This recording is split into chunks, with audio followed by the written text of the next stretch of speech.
Gig వర్కర్ల చట్టానికి సంబంధించిన బిల్లు సిద్దమైందని కార్మిక శాఖ మంత్రి వివేక్ వెంకటస్వామి తెలిపారు. వచ్చే కేబినెట్ సమావేశంలో ఆమోదించి రానున్న అసెంబ్లీ సమావేశాల్లో ప్రవేశపెట్టనున్నట్లు తెలిపారు.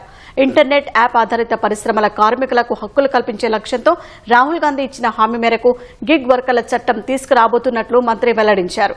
ముసాయిదా బిల్లుపై యాజమాన్యాలు, కార్మిక సంఘాలు, స్వచ్ఛంద సంస్థల నుంచి 66 సలహాలు వచ్చినట్లు వివేక్ చెప్పారు. గిగ్ వర్కర్ల సంక్షేమం కోసం ప్రత్యేక బోర్డు ఏర్పాటు చేయనున్నట్లు వివరించిన ఆయన గిగ్ వర్కర్ల గుర్తింపు, బీమా సదుపాయం, ఇతర ప్రయోజనాలు కల్పించనున్నట్లు వెల్లడించారు.